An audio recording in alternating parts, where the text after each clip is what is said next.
ang pagyaman magsisimula sa sarili mo. And magsisimula yun sa pagbabago mo. Hindi pwede magbago ang buhay mo nang hindi ka nagbabago muna. Alam niyo ba yun? A lot of people would like to change their lives, but they do not know how to change themselves. Hindi nila alam paano nila babaguhin sarili nila. I have both good news and bad news for you. Ang bad news, pag hindi mo binago yung sarili mo, ang ugali mo, hindi magbabago buhay mo. Kahit anong opportunity pa dumating sa araw. Pag hindi mo binago sarili mo, hindi magbabago buhay. Ang good news naman, ito. Pag binago mo yung sarili mo, pwedeng magbago ang buhay mo. Sir, ano ba babaguhin ko sa sarili ko? Marami. Ang number one mong babaguhin sa sarili mo, yung isip mo. Kung dati ka negative, dapat maging positive ka na. Kung dating wala kang tiwala sa sarili mo, dapat magkatiwala ka na sa sarili mo. Kung dating hindi ka naniniwalang may kakayahan ka, dapat magsimula kang maniwala na may kakayahan ka na. Kung dati wala kang tiwala sa sarili mo, dapat magkatiwala ka na sa sarili mo. Meaning, kung dati ikaw, lagi kang complain ng complain, if you want to become successful, then stop complaining. Meaning, from being negative, kailangan ma-convert mo yung sarili mo pagiging positive.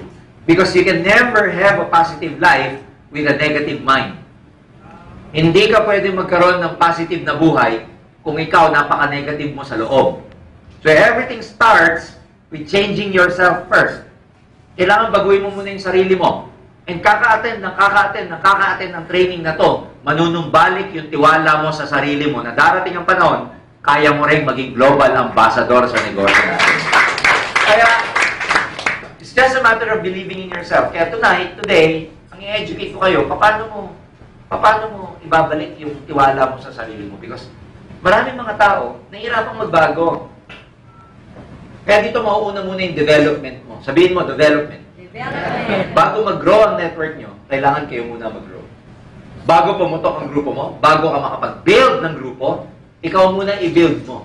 Kaya nga ako pinag-aralan yung mga taong tumama ng loto, alam nyo ba 98% ng tumama ng loto, after 2 years, mahirap ulit sila.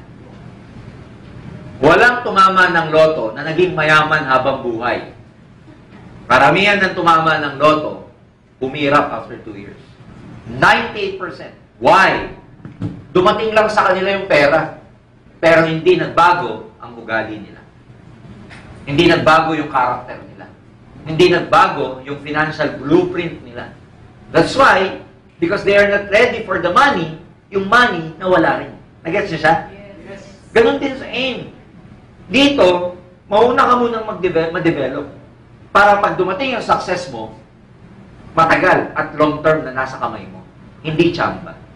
Kaya ngayon yung mga bagay na yun na pag-uusapan natin. Kaya, kailangan, may mga babaguhin ka muna sa sarili mo. Kailangan, you have to believe na pwede magbago yung buhay mo. Marami kang babaguhin kasi galing pa sa pagkabata yan.